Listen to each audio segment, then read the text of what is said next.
lagi sama Om Git. Nah, kali ini kita bahas lagi, kita cari tahu lagi, kita jalan-jalan seru lagi ke tempat-tempat bersejarah Kota Kupang. Nah, salah satunya adalah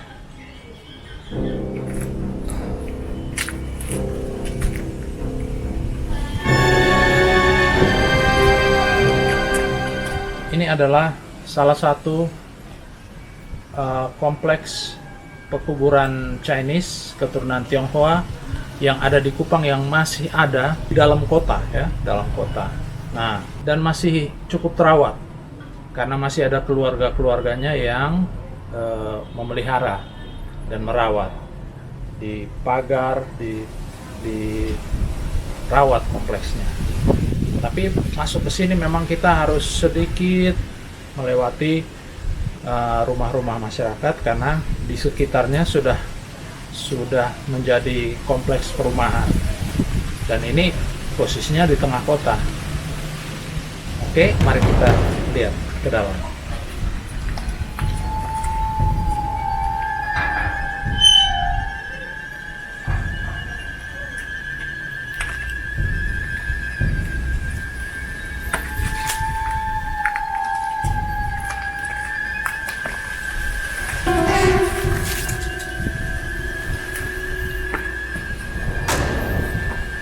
Nah, teman-teman bisa lihat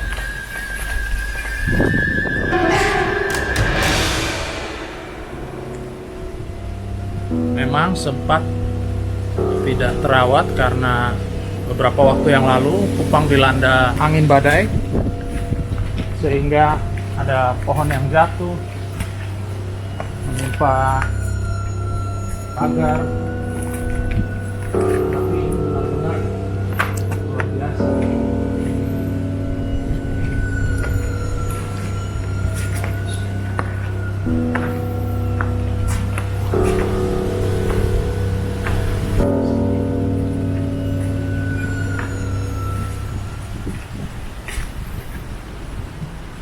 Kalau kita lihat tanggalnya,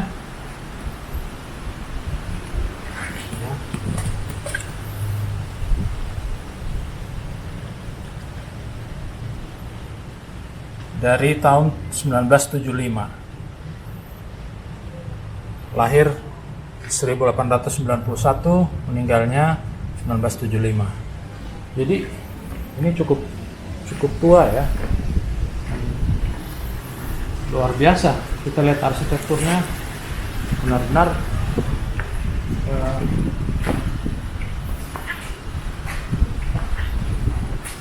seperti kalau kita melihat arsitektur di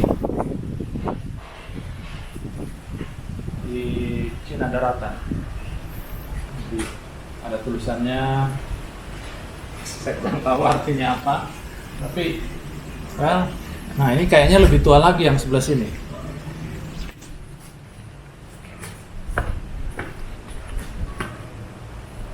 Karena meninggalnya tahun 1957.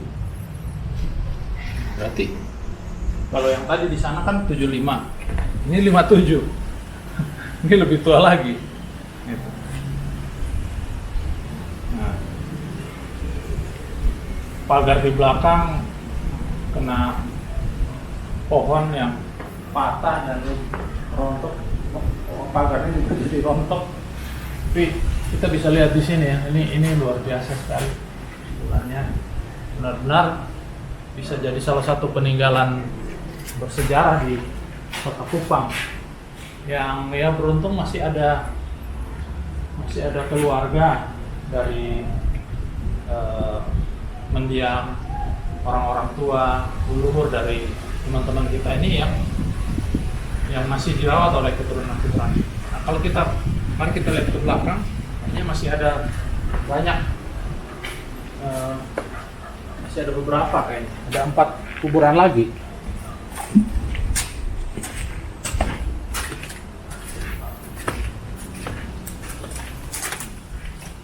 Ini sudah dengan tulisan Cina, jadi kita sudah tidak tahu ini. Kemungkinan besar ini lebih tua lagi.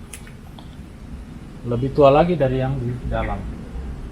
Seperti kita bisa lihat juga, ada yang di atas, yang sini juga.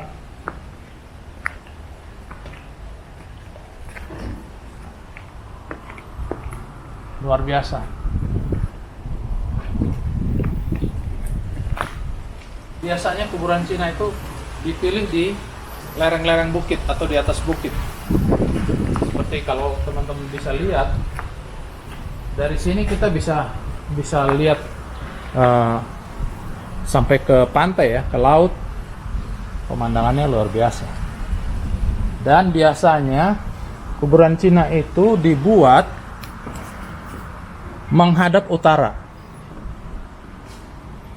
Menghadap utara. Jadi kalau kita ketemu kuburan Cina, biasanya selalu akan menghadap ke arah utara. Nah, jangan kemana-mana dulu, karena kita akan terus jalan-jalan lagi ke sebuah tempat yang cukup banyak ceritanya. Ayo. Nah, ini sesuatu yang sangat menarik mengenai relief di kuburan ini, dan ini ada ceritanya. Ini ada ceritanya ya, ada gambaran dua orang, ini bangsawan, ini pengawalnya yang membawa kipas besar. Dia datang ke sebuah pondok ini. Ini ada pohon-pohonnya, pagarnya, jalannya. Sini masih ada lagi. Coba kita lihat ya. Jadi ini ada ceritanya. Semua ada ceritanya.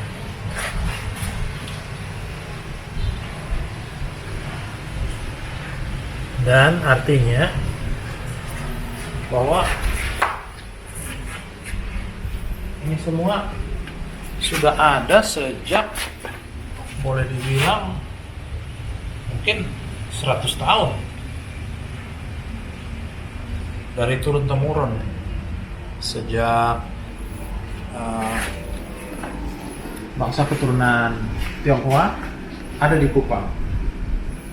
Dan ternyata daerah kuburan Cina ini sangat luas di Kupang. Bukan hanya ada yang terpencar seperti ini, tetapi rata-rata semuanya di ketinggian atau di lereng dan menghadap ke utara. Nah, kita sudah sampai di lokasi kedua dari lokasi pekuburan Cina. Tapi kenapa di belakang saya ada kantor OJK? Nah, ini misterinya. Kantor OJK ini sebelumnya adalah gedung Bank Indonesia Kupang yang lama, yang sekarang sudah pindah ke El Tari, depan kantor jabatan kantor gubernur, Depotan Singolnya. Oke, kantor gubernur. Nah, aslinya sebenarnya lokasi Bank Indonesia ini adalah lokasi pekuburan Cina. Posisinya di lereng, di bukit, dan semua kuburannya menghadap ke utara.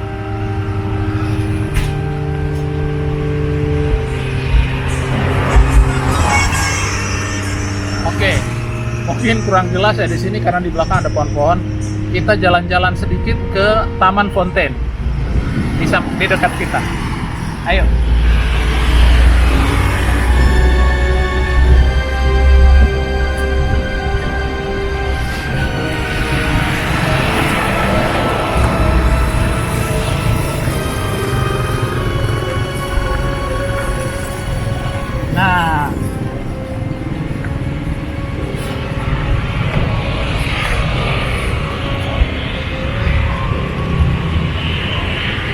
Nah, inilah pemandangan dari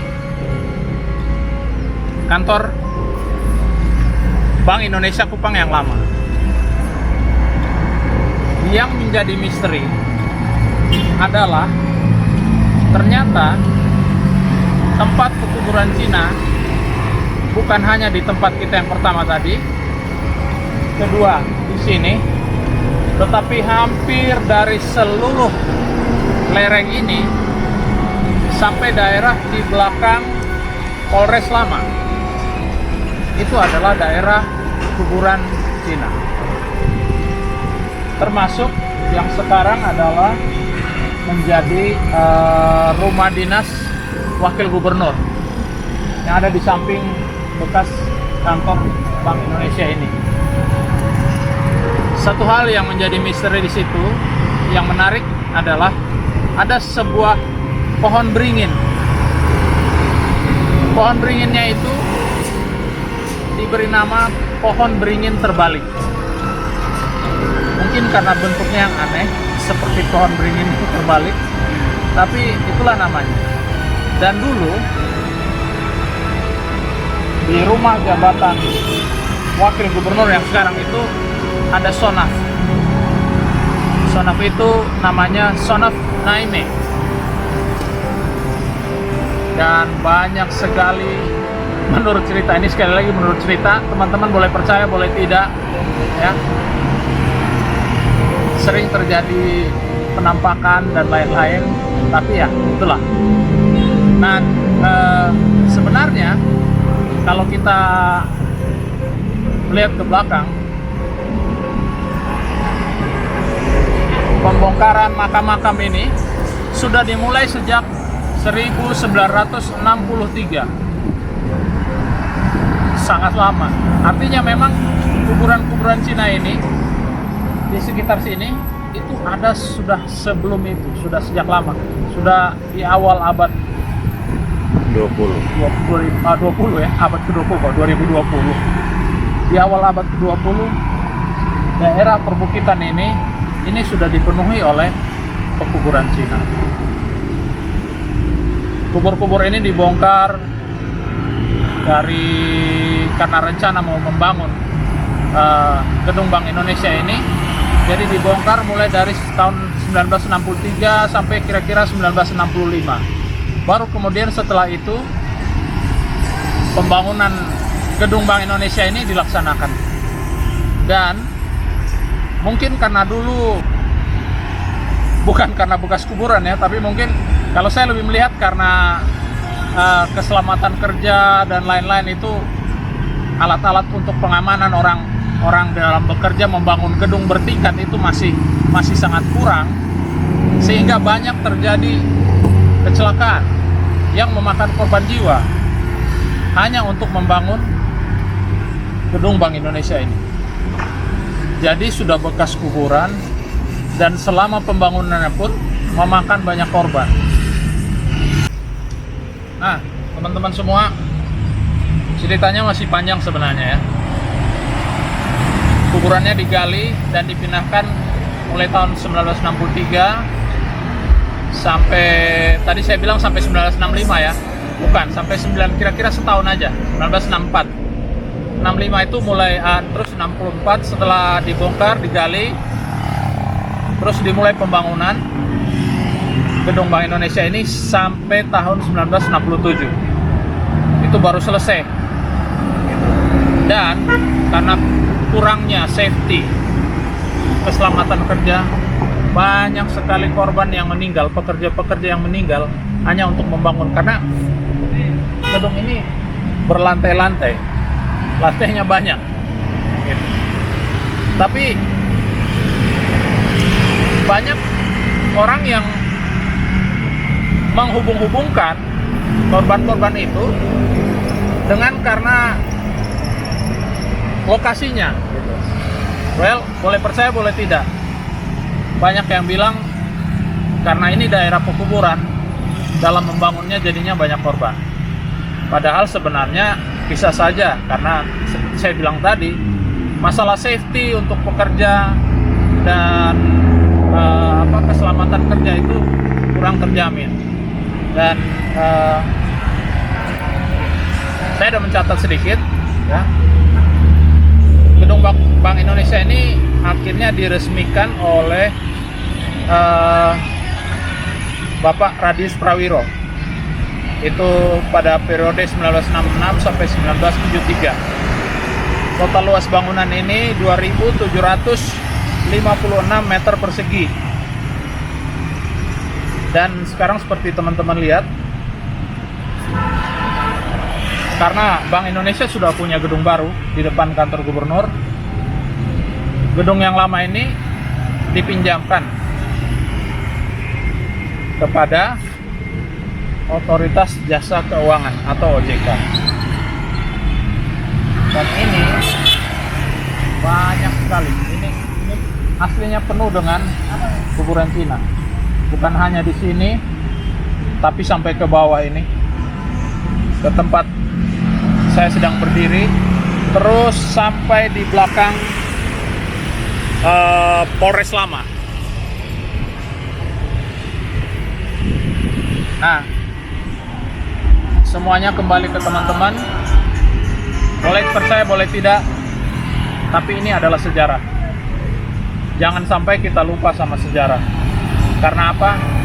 Ini adalah tempat, ini adalah kota kita, ya, daerah kita, provinsi kita tercinta. Mari kita lestarikan terus semua tempat-tempat peninggalan bersejarah di kota kita. Oke? Sampai ketemu lagi di video-video selanjutnya.